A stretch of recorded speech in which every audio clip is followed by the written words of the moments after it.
Hey everybody, it is Saturday, October 26th. We are closing in on Halloween. We got 5 days on this rainy Saturday afternoon. There are classic horror movies playing in the background, which I'm eager to go and relax and enjoy. But first, I want to talk about this gorgeous pepper that I picked up at La Huerta Latin Food Market. This is a Manzano pepper. Kind of looks like a bizarre cross between an apple and a yellow bell pepper, doesn't it? And I'm going to talk a little bit about this. I have tried these before, and they are delicious. And I've done my research on them. I know a little bit about them. They're called Manzano peppers in Mexico, but they're used throughout South America. And I know in Peru they're referred to as rocotos. And there's a very special dish that I'm going to talk about in a little bit that utilizes these peppers. But yeah, they have some parallels with bell peppers. So the flesh is very thick, like that of a bell pepper, and they come with the four bell pepper color varieties. You can get them green, you can get them orange, like this one is, which is obviously going to be my preferred color. I've told you orange peppers are my favorite. Um, Hang on. And they come in yellow and red as well. Okay? But the thing that you're going to notice if you bite into one of these that they are incredibly or far far hotter.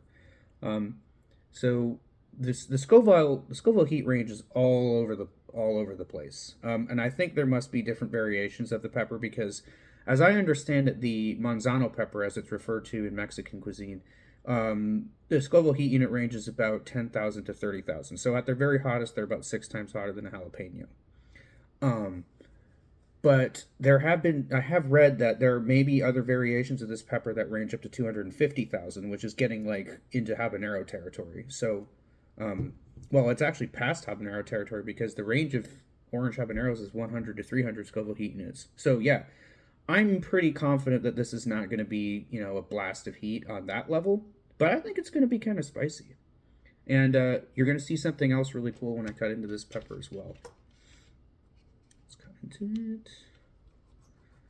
Doesn't that kind of look like a crazy cross between an apple and a bell pepper? I mean, look at that thing. And look at the seeds. It's got black seeds, so it's got like watermelon type seeds.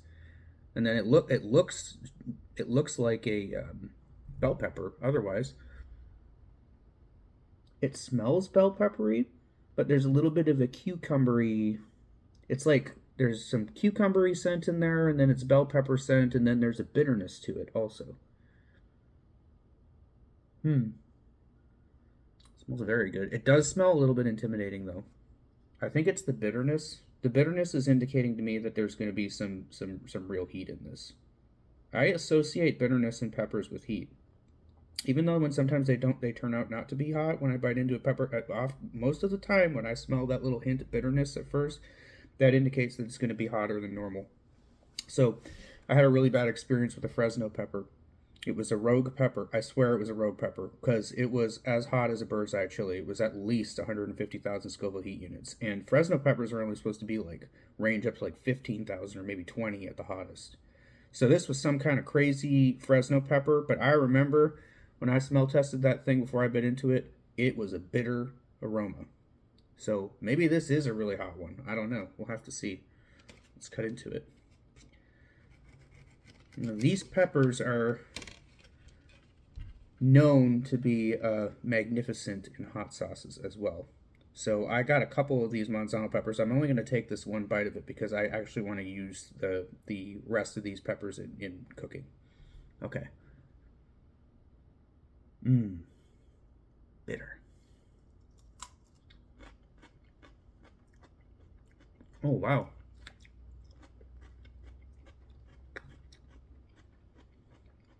That was explosively fruity and sweet. Everything that's good about biting into a fresh orange bell pepper is like amplified in that pepper. Mmm. Oh, that is such a good pepper.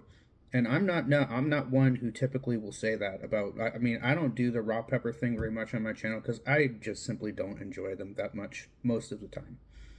Most of the time, I don't. I'm just like, when I bite into raw peppers, I just think to myself, yeah, this is probably something that would be way better if I roasted it, or if I, sauteed it and made a sauce out of it, grilled it and chopped it up and put it on a burger, made a hot sauce out of it. It's just, a lot of the time, raw peppers, I'm just not that excited by them. I find them often to be bland and unpleasant. That is not that. That is not what I'm getting from that. That is a really, really nice pepper. And unbelievably, it is no hotter than a bell pepper. Not this particular one. I'll try some of the seedy part of it, but I'm not tasting that. Let's see how spicy these black seeds are.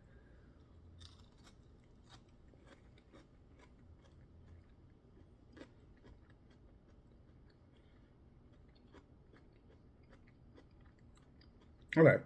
Now there's some spice there. Okay. Okay. I was just eating the wrong part of it. I was eating the fleshy part. Now I got some real heat in there. But it's nice heat. It's kind of like Fresno heat. Yep. So definitely more intense than jalapeno heat. Probably, yeah, it's a little hotter than Serrano heat too. I would say that that's Fresno heat. But that's real heat now. Whoa. Okay. Ooh, it's fiery. It's fiery. Ooh. Oh, it's like somebody lit a match inside my mouth. Darn, that's building. Whoa. That's hot. You know what? No. No. I won't go get the milk. I'm just going to sit here and bear the pain and objectively evaluate the the heat level on that. Oh boy. That's at least a 5. It's a nice burn though. It's an all mouth burn. It's not an attack your throat burn. It's not a tongue burn. It's not a roof of your mouth burn. It's everywhere. It's whole mouth. It's not. No, it's kind of a stinging burn. I mean, it's like kind of similar to a scorpion burn. It's not the nice, like, coasting, ghosty burn. Oh, that's pretty fiery. Good, though. Good burn, good flavor. Nice. I can't wait to use this in cooking. Yeah. So what I was going to talk about is one of the signature Peruvian dishes, one of the most popular dishes in the country, is made with this pepper. Where it's not called a Manzano, it's called a Rocoto. But the Rocoto relleno is like the Peruvian stuffed pepper. And, so they stuff it with like herbs and onions and ground beef. You boil the pepper first, then you stuff that stuff in it, top it with cheese, broil it, I'm assuming. And, yeah. And there's another one that's called Rocoto and cheese, where they just grind up the pepper and then you make like a pepper and cheese sauce with it. I'd love to try that. So, yeah, I want to research because I know this is a pretty widespread pepper. It's used in a lot of different types of South American cuisine. I want to learn more about it now that I know that I can get the peppers at the Latin market here. I want to make stuff with fresh manzanos or rocotos or whatever you want to call them. But yeah, this is an interesting pepper. It's a beautiful pepper. It's a unique pepper. And it is a respectably spicy pepper. And if you can get access to them, I recommend picking one up and trying it out. All right.